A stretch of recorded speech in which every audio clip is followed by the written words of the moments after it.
Para desarrollar el primer panel de la mañana, una reforma, diferentes visiones, quiero invitar al doctor Darío Maldonado, investigador de la Universidad de los Andes, por favor, para que vaya pasando aquí a la parte delantera, al honorable magistrado auxiliar Carlos Mario Giraldo de la Sala Laboral de la Corte Suprema de Justicia, al doctor José Daniel López, director ejecutivo de Alianza INN, y al doctor Darío Sánchez, presidente de la Asociación y de la Federación del Comercio Electrónico para Adultos, ASOCEA. También saludamos al doctor Ítalo Cardona Monterrosa, director de la Oficina Internacional del Trabajo para los Países Andinos, quien no nos puede acompañar en el auditorio, pero gracias a la tecnología se conecta con nosotros a través de un video. Y mientras nuestros panelistas se acomodan, les vamos a dar paso al video, pero también quiero invitar a mi colega, la periodista Juanita Gómez Lora de la revista Semana, quien va a moderar este panel, a seguir aquí a la parte delantera. Entonces vamos a escuchar el video, la intervención del doctor Ítalo Cardona y Juanita comienza el primer panel.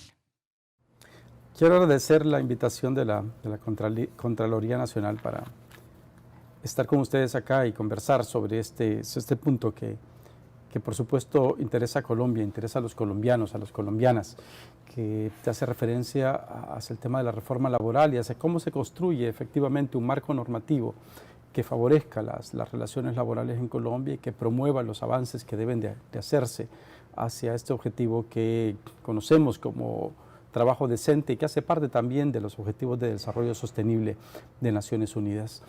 La OIT siempre ha señalado que en la región existen dos retos importantes que deben de ser atendidos con una prioridad, por supuesto, en función de los impactos que está teniendo para el logro no solamente de condiciones de trabajo decentes, sino que de los objetivos de desarrollo sostenible. Siempre hemos hablado de la informalidad y la productividad. América Latina, Colombia no es la excepción, tiene altas tasas de informalidad laboral que afectan, por supuesto, de manera más importante a la población fuera de las grandes ciudades y afecta a sectores de la población como jóvenes y mujeres en el mundo del trabajo. Otro de los temas que también hemos señalado como crucial en estos debates para poder avanzar en los objetivos de desarrollo sostenible es la necesidad de mejorar la productividad. La región tiene un importante reto, un rezago de productividad y es necesario que también se establezcan unas condiciones que permitan a las empresas sostenibles ser cada vez más productivas y tener a partir de allí impactos importantes en la generación de empleo, en la generación de formalidad laboral, por supuesto en la generación de desarrollo sostenible e inclusivo para todos y todas. Hacerle frente a estos dos grandes retos requiere, por supuesto, de nuestra parte la definición de medidas normativas, de política pública y de programas, y lo deseable es que sea un enfoque sistémico que ordene las normas, las políticas, los programas para cumplir con esta finalidad, cumplir con la finalidad de promover la formalización laboral, de promover la formalización empresarial, por supuesto de incrementar la productividad, de avanzar en el camino hacia el trabajo decente.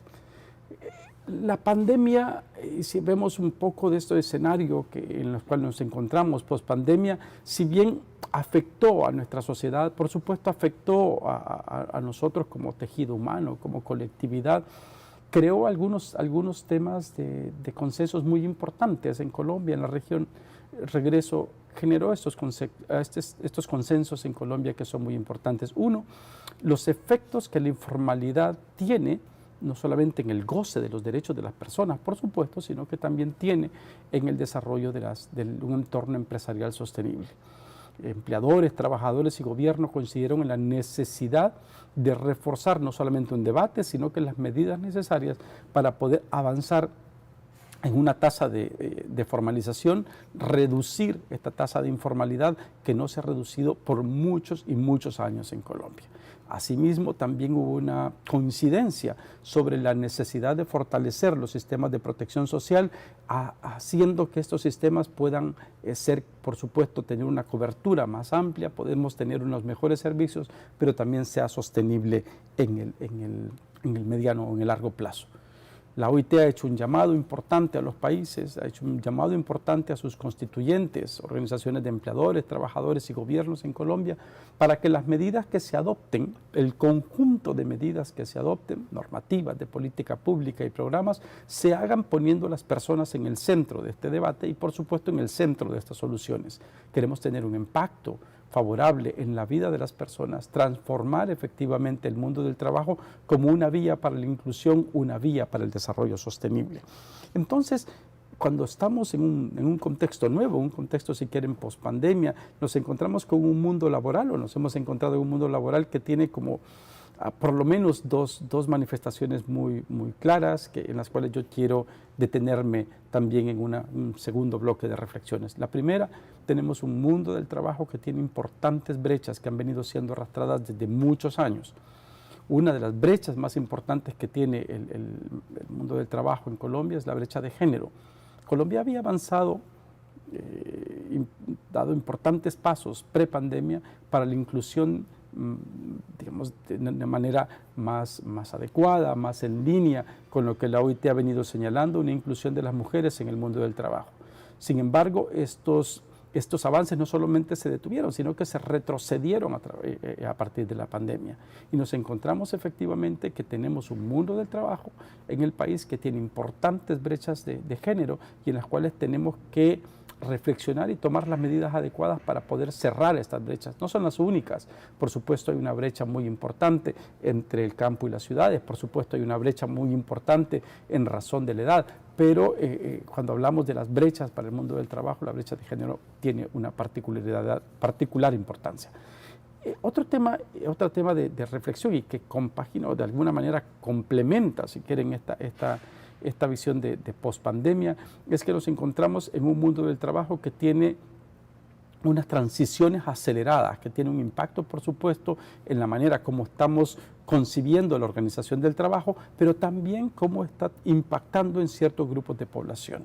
Tenemos una transición empleo-trabajo, escuela-trabajo, que estamos, por supuesto, queriendo hacer un énfasis importante en la necesidad de que las personas, especialmente los jóvenes, tengan las competencias necesarias que les permita ingresar al mundo del trabajo en unas condiciones de trabajo decente, en condiciones de trabajo formal. Pero también sabemos que hay unos retos importantes para asegurar que las competencias que los jóvenes están aprendiendo sean las competencias que está necesitando el mundo del trabajo. Esa es una transición importante y un debate importante que también tiene que ser parte de las consideraciones para la definición de las medidas que se tienen que poner en marcha. Una segunda transición, no menos importante, es la transición digital.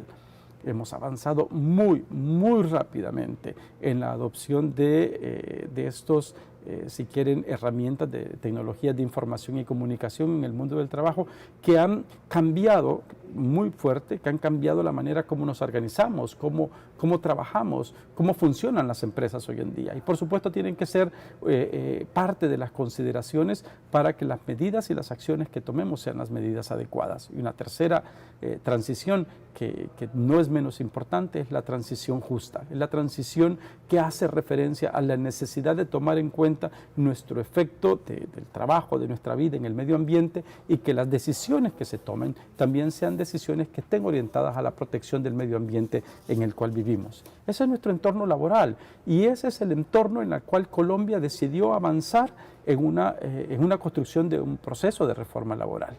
Lo importante acá, y lo que quiero resaltar, es esta invitación que ha sido acogida por la mayoría o casi todos los actores y todas las esferas si quieren, de opinión y reflexión en Colombia respecto de iniciar una conversación sobre temas laborales. No recuerdo en los últimos años que Colombia haya estado participando tan activamente en una conversación sobre los temas laborales, reflexionando, por supuesto, presentando los diferentes puntos de vista, algunos coincidentes, algunos no, presentando los diferentes puntos de vista sobre hacia dónde tiene que ir el país y cómo deben de construir efectivamente las mejores decisiones para los colombianos y las colombianas. Colombia ha dado en los últimos meses unas muestras importantes, unas señales importantes, no solamente para el país, sino que para la región, inclusive de manera global, respecto de no solo de la importancia del diálogo social, sino que de la capacidad que Colombia tiene de construir acuerdos a pesar de las diferencias que existen en las posiciones o en los puntos de vista de los actores del mundo del trabajo. El acuerdo que se construyó el año pasado sobre el salario mínimo es un ejemplo muy importante y es un ejemplo que se fue construyendo desde la diferencia hasta, por supuesto, encontrar puntos coincidentes en ese momento para saber cuál era lo mejor para los colombianos, las colombianas y, por supuesto, cómo hacer también eso tuviera un impacto positivo en las empresas. Esto es importante y esto es importante decirlo, es importante señalarlo porque en este momento también Colombia tiene la oportunidad, cuando digo Colombia me refiero no solo a los actores del mundo del trabajo, sino que quienes toman la decisión en el país tienen la oportunidad también de volver a insistir en la importancia del diálogo social y en la posibilidad de construir acuerdos en ese sentido.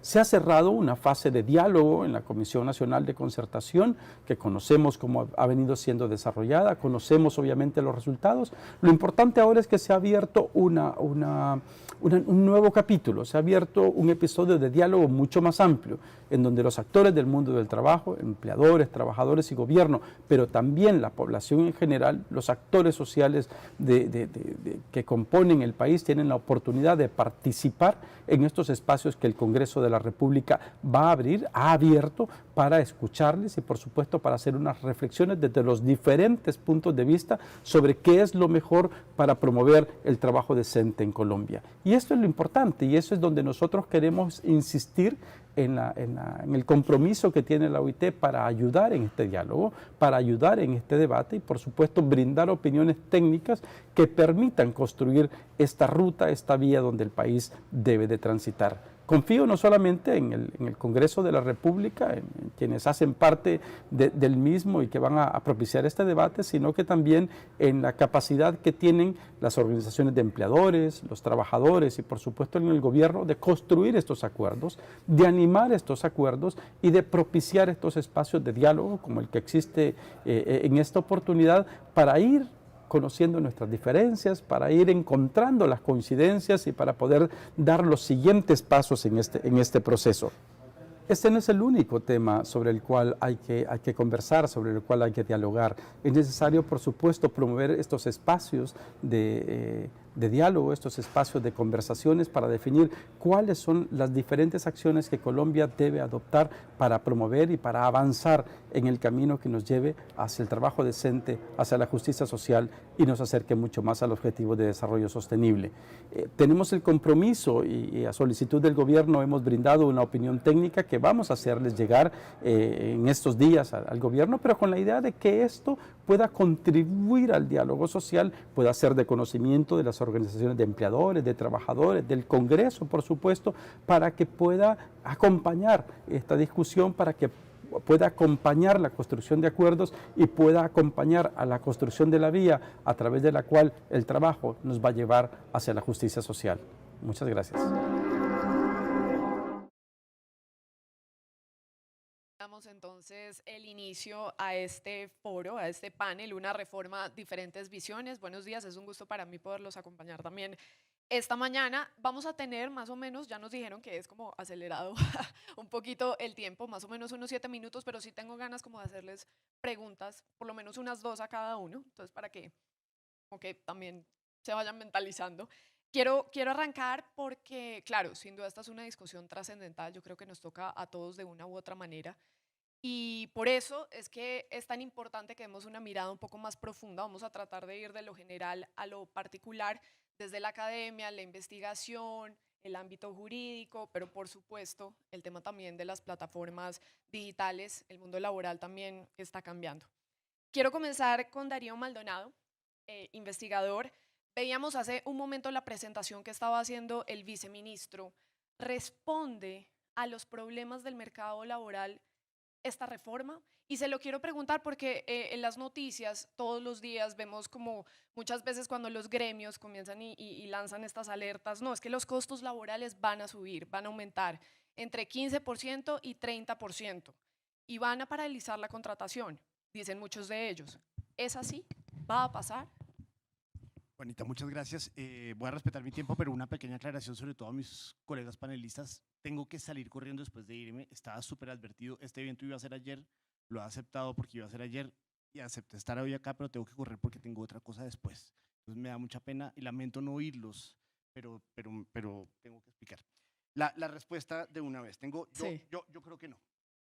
Creo que, pero me ayudan mucho con lo que explicó el viceministro y el lenguaje que usted está usando.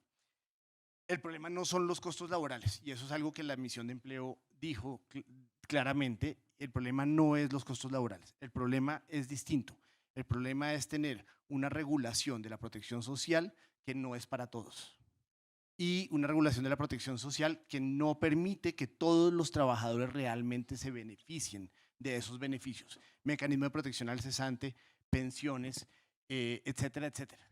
¿Sí? No son para todos en Colombia. Y eso hace que los trabajadores en Colombia no quieran cotizar, no quieran ser parte de la formalidad. Y ese es el problema. El problema no son los costos. Es una cosa mucho más amplia en la que tenemos que avanzar. Yo estoy de acuerdo con todo lo que ha planteado el viceministro en términos de los objetivos, también con lo que dijo Ítalo Cardona. Estoy de acuerdo con esos objetivos, necesitamos eso.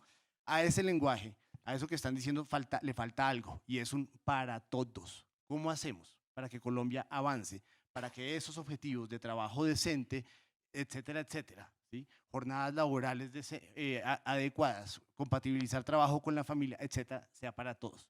¿Cuál es el problema que tenemos en Colombia hoy? Tenemos unas tasas de informalidad muy altas, unas tasas de desempleo muy altas, más o menos 70% de los trabajadores no pueden soñar con tener eso. Y tenemos empresas muy chiquitas. Cuando seguimos hablando de que esto va a cambiar porque los trabajadores van a estar motivados, eso solo va a pasar en las empresas grandes. Tenemos de 7.2 millones de empresas en negocios que hay en Colombia, o había en el 2019, casi 7 millones tienen de 3 trabajadores o menos. Esas empresas, esos negocios, no van a poder lograr esos objetivos que se están haciendo. Y la razón es que es una protección social que no los protege, que no es para ellos. Entonces mi respuesta clara es: la reforma laboral no nos está moviendo en esa dirección para el país. Quiero avanzar de una vez mi interpretación porque me tengo que ir. ¿Qué es lo que está pasando y cuál es el error que estamos cometiendo en Colombia? Estoy de acuerdo en que lo que están diciendo la reforma laboral es que están deshaciendo cosas que se habían hecho antes, ¿sí? Y estoy de acuerdo, la reforma del 2002 no funcionaba tampoco, y ese no era el camino para hacerlo. ¿Cuál es el problema con eso? Y en ese sentido, esta reforma laboral está haciendo lo mismo que hemos hecho siempre en Colombia, en la dirección contraria, ¿sí? Pero es lo mismo que hemos hecho siempre porque nos sigue manteniendo dentro del conflicto distributivo, en donde lo que pasa es que empresas y trabajadores están viendo cómo se comparten las rentas y cómo se dividen las rentas, ¿sí? Y ahí, en ese conflicto, no va a pasar, esos objetivos no se van a mejorar, ¿sí? Lo que necesitamos es empezar a ver, para mejorar eso, cuáles son todos los otros objetivos, todos los otros problemas que hay con la regulación de la seguridad social, que tiene que ver fundamentalmente con el empleo, que están generando ineficiencias, que es las que hacen que los trabajadores y las empresas en conjunto no quieran participar de esos mecanismos. Cosas como el mecanismo de protección al cesante, lo que sigue pasando con el financiamiento de la salud, que hemos avanzado en eso, pero todavía no está resuelto el problema, etcétera, en donde estamos organizados para que haya esos incentivos a no participar de la formalidad, ¿sí? Y ahí es a donde Colombia tiene que empezar a mirar. Si no, no vamos a poder. La última Claro. cosa, un ejemplo clarísimo de cómo sí podemos avanzar y que está pasando acá y que sí me genera ilusión, que está pasando en este momento en Colombia. ¿Por qué la reforma pensional no tiene las discusiones que tienen las otras reformas? Porque ahí sí estamos logrando salirnos de ese conflicto distributivo. Además, a pesar de que la reforma pensional sí afecta rentas de algunos trabajadores, son esos trabajadores que están diciendo: listo, aquí esto tiene sentido que yo pierda esto, ¿sí? Y entonces nos estamos saliendo de ese conflicto y estamos arreglando muchas de esas ineficiencias, y ahí sí vamos a empezar a recorrer un camino, pero con la reforma laboral no. Darío, rápidamente, ya que menciona estos argumentos, hace un momento el Contralor lo decía también en su exposición: la vigilancia y el control para la garantía de derechos está haciendo falta. Esa es una deuda inmensa y hablaba incluso del porcentaje de quejas y de falta de vigilantes, ¿no? De que se cumplan todos estos derechos. ¿Ahí qué tanto se lograría avanzar? Absolutamente, hace falta, es súper importante. Tengo que aprovechar el comentario para comentar algo que dijo el viceministro, y es que la misión de empleo no dijo que simplemente con arreglar el problema de inspección y vigilancia se iban a resolver esos problemas. La misión de empleo dijo otra cosa completamente diferente. La misión de empleo dijo, sí se necesita arreglar eso, pero tenemos un problema muy serio en Colombia que si no lo resolvemos y si no vamos en ese camino de resolverlo, no vamos a lograr nada, y es el alto número de empresas muy pequeñas, con 7.2 millones de negocios o empresas en Colombia. No vamos a lograr inspección, ninguna inspección va a aguantar. ¿Sí? Tenemos que generar condiciones para mayor productividad, empresas más grandes, y eso, ahí sí vamos a poder tener inspección y vigilancia para lograr todas esas cosas que el señor Contralor dijo que se necesita a través de la inspección y la vigilancia. Y para eso se necesita, de nuevo, generar todas esas condiciones para reducir la informalidad a través de todas esas otras cosas que generan ineficiencias de las que estamos hablando nosotros. Muchísimas gracias. Corre entonces, Darío. Que estés bien, gracias. Bien, entonces hablemos con el doctor Carlos Mario Giraldo. Magistrado, cuéntenos cuál es la visión que se tiene de la reforma laboral desde este ámbito jurídico. Muy buenos días a todos los presentes, primero que todo. Bajo dos premisas de la justicia, como es la autonomía, segundo, la imparcialidad. Obviamente que la visión frente a la reforma, y lo decía el señor Contralor, frente a cualquier reforma de cualquier índole, debe darse una espera para sus efectos. Y más frente a la justicia, porque la justicia es la que entra a posteriori frente a los efectos de cada reforma constitucional, legal o cualquier cambio en el ámbito laboral.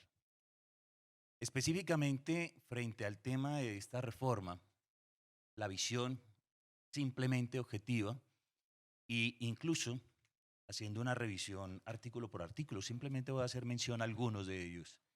Y como bien lo decía el viceministro del Trabajo, que se procuró con muchas de estas normas acoger parte de la jurisprudencia de la Corte Constitucional y de la Corte Suprema de Justicia y adicionalmente implementar y complementar lo que ya estaba regulado sobre varias materias. A título de ejemplo, veamos todo lo que es la estabilidad reforzada. Y si miramos ese campo, es simplemente la regulación, amplificación y especificación sobre los siguientes temas. Ley 361 de 1997, artículo 26, convenio de la ONU del 2006, ley estatutaria 1618 del 2013, específicamente sobre la discapacidad y la protección reforzada al discapacitado. Si miramos los otros temas, entonces vemos el fuero sindical, está ahí ya regulado, solo que frente a él se amplifica el beneficio a otros miembros o integrantes de las organizaciones sindicales, simplemente una amplificación.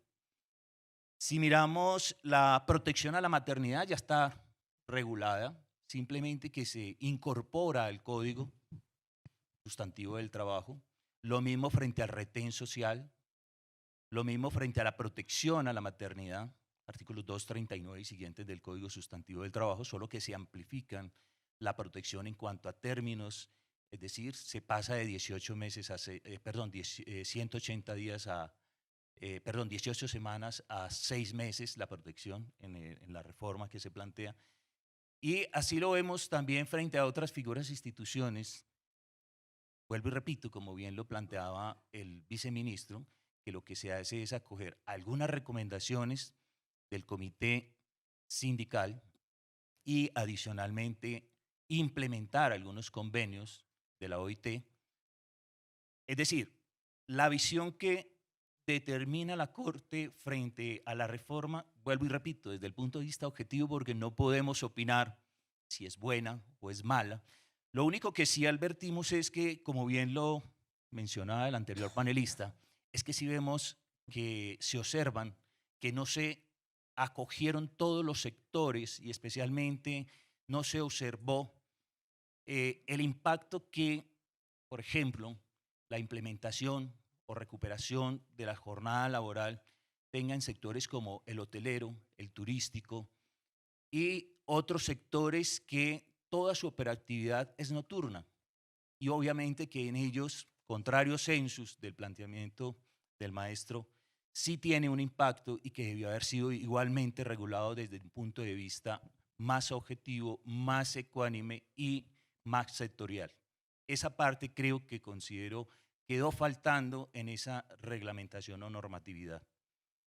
En lo demás, obviamente, el aspecto colectivo, muchos de ellos son réplica o más bien acogimiento, vuelvo y repito, de algunas providencias de la Corte Suprema de Justicia, como bien lo mencionaba el viceministro del Trabajo, que realmente ha conducido que esas prácticas no reguladas las lleven a la norma. Ahora, ¿qué va a conllevar esa regulación de aquellos aspectos que han sido planteados a través de la jurisprudencia? Por ejemplo, la tercerización, el contrato realidad, tanto en el sector público como en el privado. Que esa regularización a posteriori, obviamente sí va a llevar a que en un momento determinado tenga efectos frente a un incremento de demanda de la justicia. Porque si no existiendo, realmente las cifras son altísimas frente a lo que es la demanda, y bien lo decía el señor Contralor, a nivel de la justicia ordinaria laboral, es donde mayor cantidad de demanda del usuario o del ciudadano tiene en nuestro país. Y les voy a dar unas cifras al 31 de diciembre del 2022, extractadas del Consejo Superior de la Judicatura. Resulta que al 31 de diciembre de 2022 nosotros teníamos 212.892 procesos activos en primera, segunda y casación. De ellos, 181.475 en primera instancia, 27.939 en segunda instancia, es ante tribunales, y en casación 3.478 procesos activos al 31 de diciembre del 2022. Esto implica, vuelvo y repito, cada reforma trae un incremento de demanda en materia laboral y lo sufrimos en el 2002 con la 789, pero no inmediato, como bien lo decía el señor Contralor. Este efecto tiene a posteriori, 2, 3 años después es que venimos a sentir el impacto de estas reformas. Claro, y así como lo estábamos mencionando hace un momento con Darío, si existiera esa vigilancia y ese control, pues muchos de estos procesos también se podrían evitar, ¿no, magistrado? Más que ese control, bien lo decía el maestro, yo diría que más que ese control, se necesita más que esa percepción de trabajador-empleador frente a una disputa de cómo se reparten las ganancias, es de llegar a unos acuerdos que convengan a ambos y que sean productivos para ambos. Y lo digo en este sentido, en la medida que a través de consenso, como bien lo planteaba el señor Contralor, que es lo que ahora se pretende con estos encuentros, con estos conversatorios, y es que si bien se plantea una reforma, tienen que haber oídos abiertos, tanto del gobierno como del Congreso, para efectos de que exista un real consenso entre trabajadores y empleadores que conlleven a una verdadera justicia social. Sí, sin duda, que haya una mejor relación. Gracias, magistrado. Bueno, muy bien, vámonos con José Daniel López, que es el director de Alianza IN. ¿Cuáles son los aspectos más favorables ya desde las plataformas digitales, entendiendo la reforma laboral? Buenos días, Juanita. Muchas gracias al señor Contralor General por esta invitación, a su equipo de trabajo. Un saludo a mis compañeros de panel y a todos los presentes.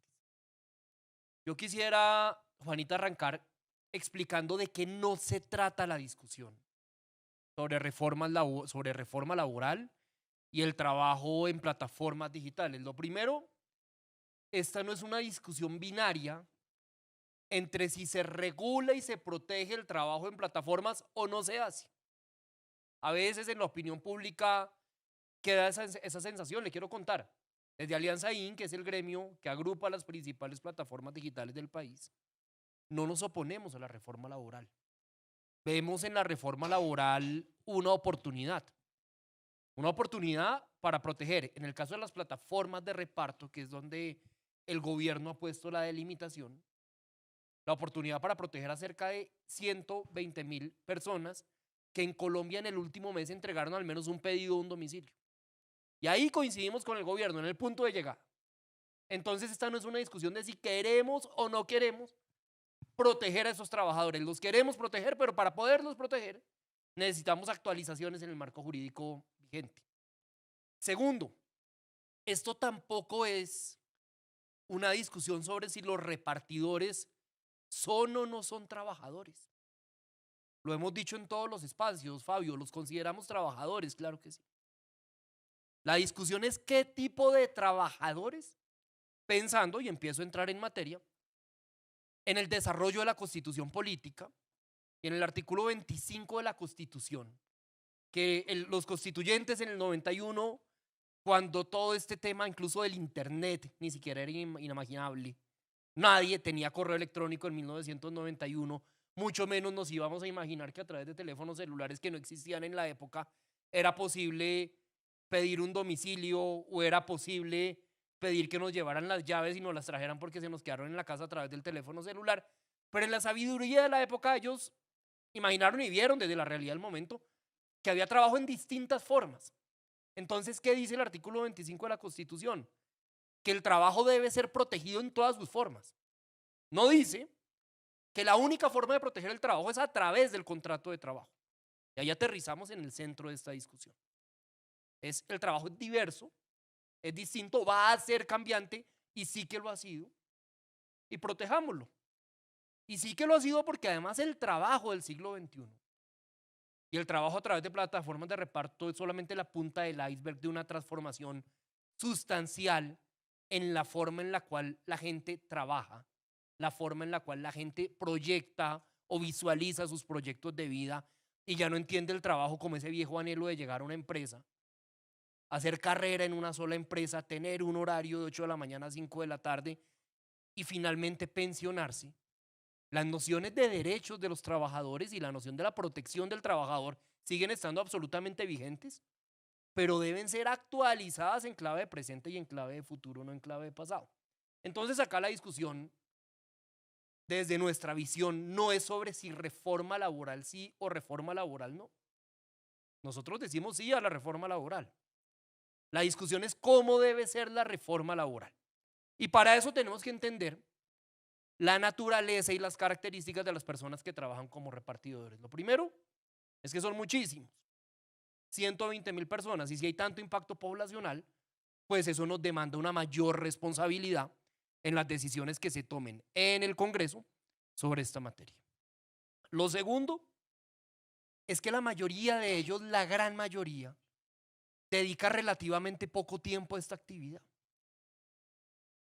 Poco menos del 20% dedica el equivalente a una jornada laboral semanal en términos de tiempo o más tiempo. La gran mayoría lo que hacen es compatibilizar esta actividad o con otra actividad económica o complementaria de su trabajo formal, o estudiantes que así generan ingresos, o madres cabeza de familia que en un país machista que recarga las labores de cuidado más del lado de las mujeres que de los hombres, pues para muchas de ellas no es fácil que les cuiden a los niños de 8 de la mañana a 5 de la tarde. Y acá todas estas personas que trabajan como repartidores pueden conectarse cuando quieren, pueden desconectarse cuando quieren y escogen libremente dónde se ubican, qué servicios toman y qué servicios no toman. Y sin duda esta nueva realidad del trabajo es un desafío para la normatividad. No hay otra fuente de ingresos en Colombia tan potente como las plataformas digitales en términos de autogeneración de ingresos. Yo hoy puedo bajar una aplicación en mi celular y en una hora estar trabajando. Pero entonces la discusión es el cómo, porque lo que propone la reforma laboral es que todos los repartidores tienen que ser empleados, ya no trabajadores, no, trabajadores con subordinación, con las consecuencias que eso genera. Y avanzar en ese camino específico es absolutamente peligroso. En nuestros cálculos creemos, señor Contralor, que al menos de los 120.000 repartidores que hay hoy, 80.000 se quedarían sin trabajo si se aprueba la reforma laboral como viene en el Congreso, como se radicó en el Congreso. A muchos de ellos no les interesa tener un contrato de trabajo, a la mayoría. No les interesa tener horario. Ningún mercado en el mundo además tiene la capacidad de convertir 120.000 repartidores independientes en 120.000 empleados. Esto además tendría un impacto brutal en más de 75.000 comercios, en su mayoría pequeñas y medianas empresas que venden a través de estas plataformas. Luego, lo que nos preocupa no es el fin, es el cómo. ¿Y qué estamos proponiendo, Juanita? Número 1, cobertura integral en seguridad social para todos los repartidores que hay en Colombia. Le hemos propuesto al gobierno, le estamos proponiendo a los ponentes, pagar el 50% del aporte en salud y en pensión de los repartidores mediante la creación de un contrato especial de trabajo, de un nuevo estatus que supere esa dualidad entre dependencia e independencia y que le garantice a estos repartidores, desde su autonomía, desde su libertad en la escogencia del tiempo, una protección reforzada. Estamos proponiendo pagar el 100% del pago de la, valga la redundancia, perdón, de los riesgos laborales, pero al mismo tiempo estamos pidiendo que se modernicen las normas de ingreso base de cotización, pues una parte muy importante de ellos trabaja muy poco tiempo, genera ingresos. Por ejemplo, una persona que adelanta 2 órdenes al mes, completa 20.000, 30.000 pesos al mes. Yo cómo le pago unos riesgos laborales en categoría 4 que me cuestan 54.000 pesos al mes. Entonces, para redondear, acá hemos presentado una propuesta concreta para proteger a 120.000 repartidores. Si la reforma laboral solo sirviera para eso, sería absolutamente transformadora, pero hagámoslo con responsabilidad y hagámoslo con realismo. José Daniel, rápidamente, ¿y esa concertación cómo va? Pues nosotros, yo reconozco que el Ministerio del Trabajo escucha. He hablado varias veces con el viceministro Palma, con el viceministro Iván Daniel, con la ministra del Trabajo. No es el texto radicado en el Congreso un texto frente al cual nosotros sintamos tranquilidad, por las razones que acá he explicado.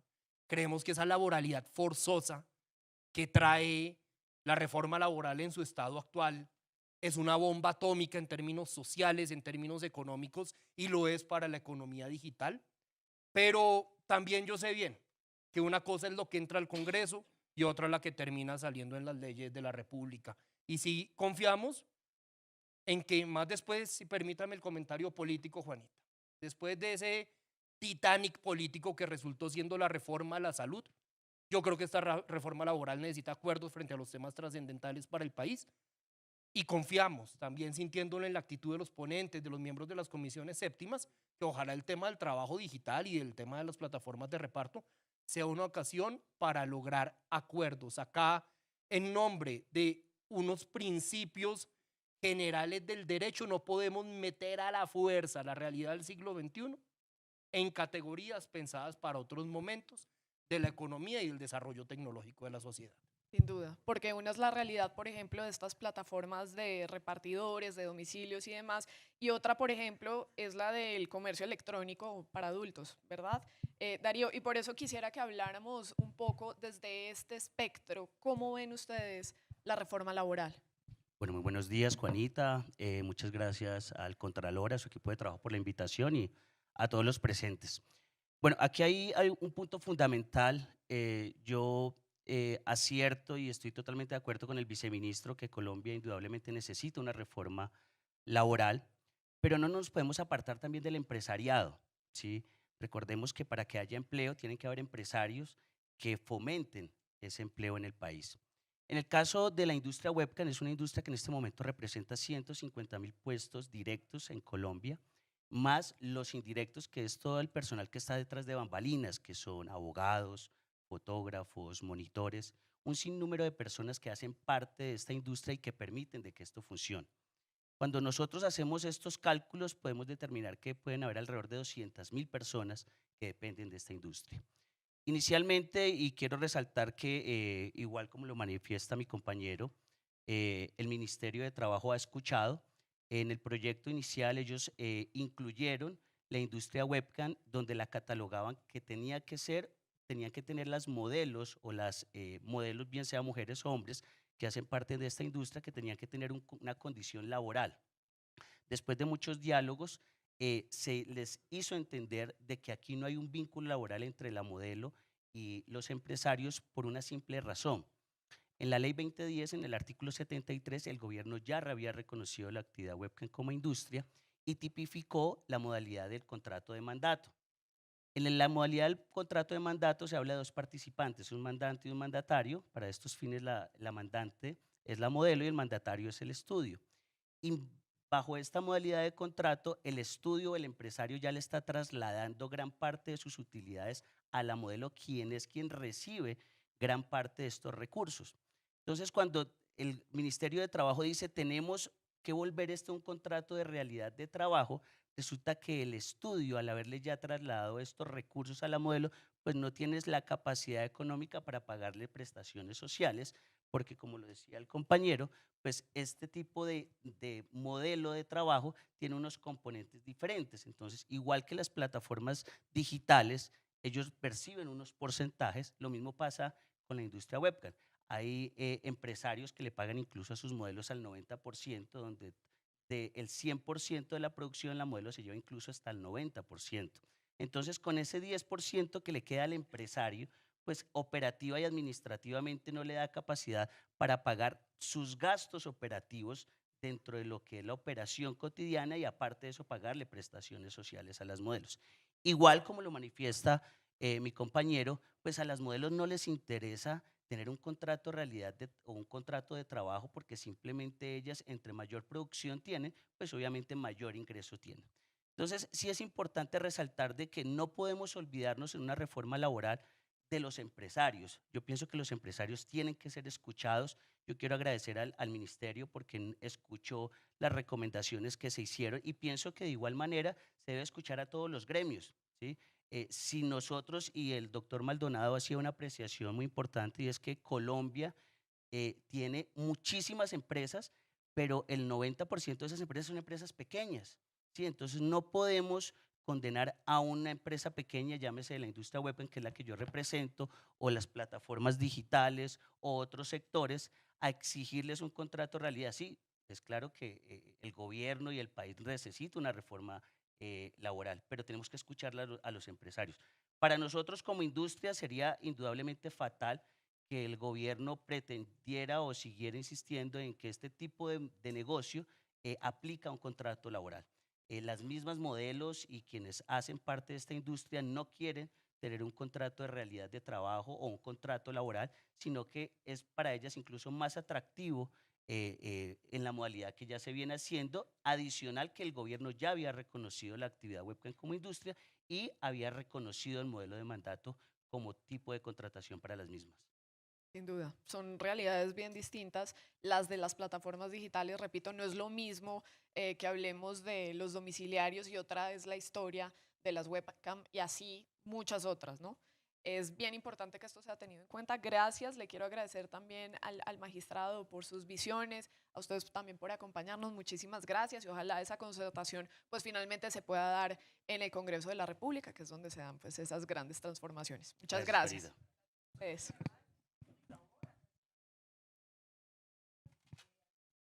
Muy agradecidos, les vamos a tomar una foto, el señor Contralor nos va a acompañar para la foto, adelante y cambiamos de panel. A nuestra delegada también y al vice, ¿no? Una fotico.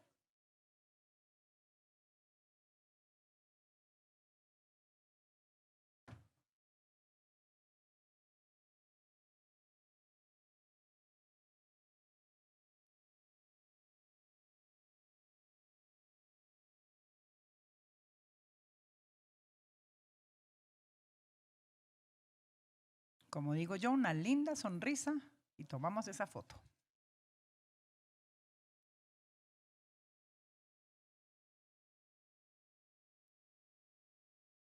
Muchísimas gracias.